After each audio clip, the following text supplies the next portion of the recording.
Another day, another 80s cartoon ruined by the Western animation industry. Who is on the chopping block this time? She-Ra, obviously. So how are they going to do She-Ra this time? Is it going to be nothing but pure cancer? Is it going to go the road that Thundercats Roar went through? So here's the new design, and actually, it looks just fine.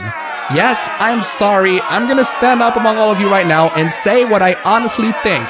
And I honestly think this looks just fine. Forgive me for giving my honest take, but you're the one asking for my 2 cents, and some of you asked me to shove it up your ass without lube, so be careful what you wish for. I really don't get the outrage. This looks just fine for a modern Western animation show. At least the character looks human instead of looking like they're being stomped by a herd of elephants. Where was the outrage coming from? Oh, okay, so it's coming from this one specific frame. Actually, 2 specific frames that make her look the ugliest.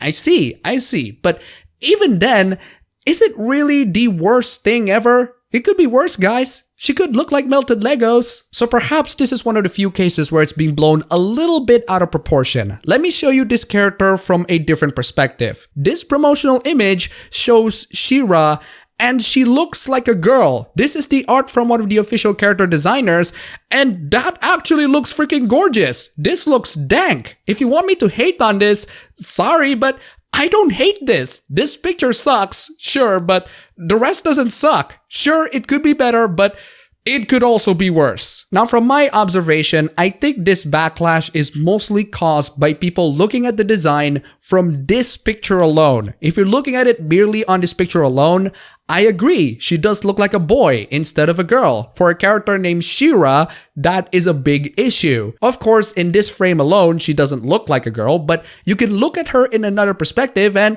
hey, that actually looks like a young girl starting an adventure. Oh, the wonders of perspective. Even this frame of her getting angry still looks somewhat like a girl being angry. This has nothing to do with the social justice movement, making things not feminine so that it doesn't appeal into the male gaze or something. It's just a total perspective screw up that has been blown completely out of proportions. What about the other characters? The show ruined them too. Well, this isn't really an official statement, but since we have access to most of the character designs, I think we could make our own conclusions through a recurring pattern. My personal take on the new designs is that they're aiming for younger versions of the characters. If you look at the original characters and compare them together, they obviously look a lot younger than their original counterparts. Not this guy though, either the lighting was quite dark or he went through a lot of tanning. Even the comparison of the somewhat curvy character feels like one of those old versus new pictures. So perhaps this character is fat in her younger years? It's perfectly possible. I suppose all of this take leading into the positive instead of the negative is because I just don't particularly give a damn that much about She-Ra or He-Man or any of the Masters of the Universe. That or maybe the design is just not offensively bad enough for me. That can mean a couple of things. Either I am incredibly tolerant of absolute garbage,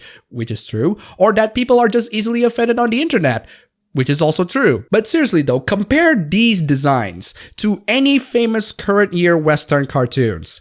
I prefer these. It could be better, sure, but it's better than Thundercats Roar, and any cartoon that doesn't look like Thundercats Roar is a plus for me. These designs actually remind me so much of Voltron, the 2016 version, which was, by the way, also from DreamWorks Animation, and it's also on Netflix. From what I've heard, people love that version of Voltron, and Voltron is also a cartoon from the 80s.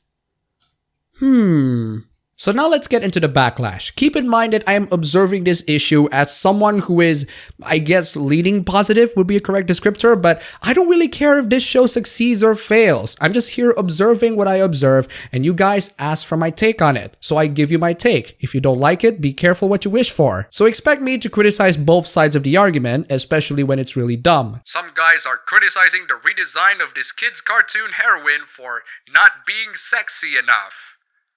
No, writer, it's that the character is not feminine. You don't have to be sexy to be feminine. You do need to be feminine to be called She-Ra. There are a couple of tweets showing that people are enthusiastic with the new She-Ra, but moving on from those, we have people complaining about it. The first one is complaining that the new one looks like Tom Holland. Fair assessment if you ask me, at least based on that picture alone. The second one is by Daddy Warpig. Hey, Daddy Warpig, you just got noticed by BuzzFeed. Not She-Ra.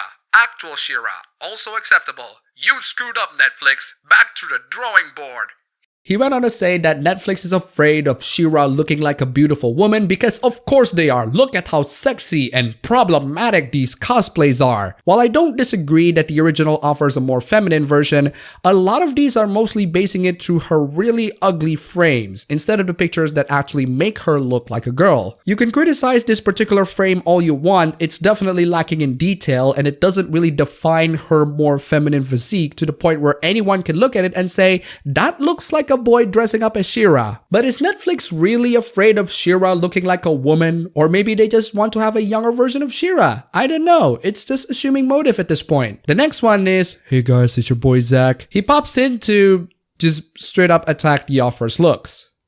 Congratulations, Zach. You just made it to BuzzFeed to be used as an example of how not to criticize a cartoon show. The point is basically the offer using the show as our self-insert fanfiction and that it's egotism and selfishness. This is just assuming motive, Zach. It's about as true as me saying, oh, you post this picture on Twitter because you are clearly into her. I don't know what's the point of criticizing the offer's looks. It's just petty and stupid. Don't be petty and stupid. Otherwise, people at BuzzFeed will laugh at you. The next one is just another person complaining that She-Ra looks like a dude. A valid complaint, at least based on that picture alone, but BuzzFeed dismisses it. The next one is a Twitter account making compilations of YouTube comments showing their reactions. The comments are as follows. She-Ra has been defeminized by the horrible SJWs. This propaganda that girls have to be unfeminine has to end. I don't know why I am not as outraged as this Anon. Maybe because I will grow up in the future knowing that bad shows spewing SJW propaganda will always exist, and that the best way for me to make sure that my future daughters aren't exposed to them is to actually be a good parent and expose them to the good stuff. Like Madoka Magica. Hey, it's a show about cute magical girls doing magical things. I bet she won't lose her head over that one. It feels like SJWs are far more extreme than the right-wing conservatives about feminine sexuality, and as a writer of female lead characters myself, it makes me nervous for my future as a published novelist, comic book writer, and comic book artist. My adamancy of having characters look like a certain way might ruffle some feathers. This isn't even an outrage. This is a legit complaint. Honestly, if I'm an aspiring artist or a writer of some sort, I would stay the hell away from big entertainment media. Sure, they will give you the bucks, but your creative talent will be wasted if you're only going to do what the producers tell you to do. Why not make your own industry? In this day and age, it's absolutely possible for you to gain audiences. I'd say find a good producer or someone who is willing to spend a buckload of money for good art, or have a Kickstarter project or an Indiegogo project like your boy Zach, or a Patreon. There are tons of artists that benefit a lot from Patreon, especially hentai artists. You don't have to open your Patreon exclusively to draw hentais, but you do need the bucks, and hey, sexy art gets the bucks. Honestly, I can understand giving her body armor as opposed to the dress she originally had, but whether a woman be underdeveloped or well endowed, the female frame is shaped differently from a man's, and the shape of that frame is missing this image. It's almost like political puppets on the left and right hate the female figure, which is dumbfounding.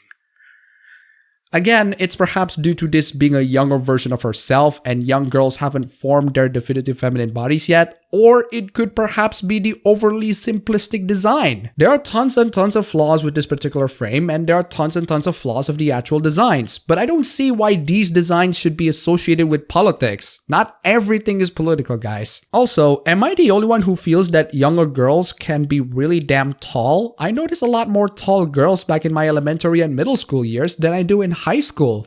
Maybe it's just me. Nothing too outrageous on these comments, so carry on, BuzzFeed. Any other takes? A show that is for girls should be teaching girls that they are worthy of respect no matter how they look, that they can be heroes no matter how they look, and grown men are basically saying, how dare you tell girls not to prioritize our opinions on how they should look?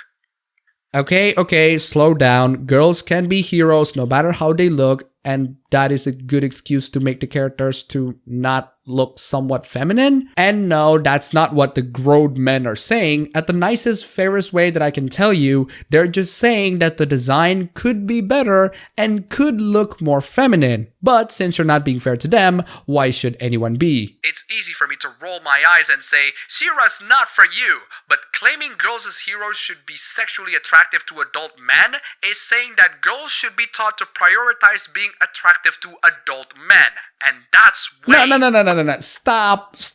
No. That's not what people are saying. Asking for a character to be more feminine is not the same as asking them to be sexier. Asking for a little bit more detail, a little bit more defining feminine traits, they're not the same as asking her to be sexier. And if you're implying that people who criticize them are pedophiles or lolicons who just want to fap to sexy little girls, that's when I know that you're not even listening. I hate lolicons and I hate pedophiles. Nobody wants to make her look sexy in the official canon. They just want to make her look slightly more feminine. If we want her to be spit roasted by BBCs, we have fan arts for that. So put your mischaracterization into the bin. What kind of detail, you might ask? Something like this, for example. She looks legit like a young girl. These grown men are not asking for her to be sexualized. They're simply asking for her design to be a little bit better. It needs to be more defined, and I agree with that argument. Let me remind you that I am on the mindset that the design is just fine. It's not the best thing in the world. It absolutely deserves criticism from people who are concerned about it. But if you're going to these people and somewhat insinuating that they're lolicons or pedophiles wanting to sexualize cartoon characters, it completely highlights the lack of understanding that you have on these issues. The final tweet is directed to all of those men complaining about She-Ra lacking boobs. The animation industry have heard your complaints and we are taking them into consideration. The next Care Bears reboot will have tons and tons of boobs. Oh wow, that's actually a good idea. You will rack more money from the furries than a progressive. And that's the end of the BuzzFeed article. But that's not the end of this video because we have one more take from the Mary Sue. Ah, Mary Sue, my old nemesis. We are in love with the new She-Ra design, and the awful men hating on it is just a bonus. Of course they are. At its core, this anger over a lack of conventional hotness isn't really about the character. It's about these men not being able to handle anything, including a show that is and always has been primarily aimed at young girls that doesn't take their desires into account before all else. I think this paragraph raised a good question to conclude this video. What do you really desire out of this entire thing? Do you want this cartoon to have a She-Ra that you want? Or do you complain because you just look at it and you just can't help but to give in your 2 cents? Me? I'm just giving my take because people keep asking me for it. Oh, the consequences of having a YouTube channel where I give it my take on things and my take is so boring and worthless, people keep asking me for it. In reality, I don't really care about this cartoon. My true desire lies in other more degenerate materials, like hand-holding.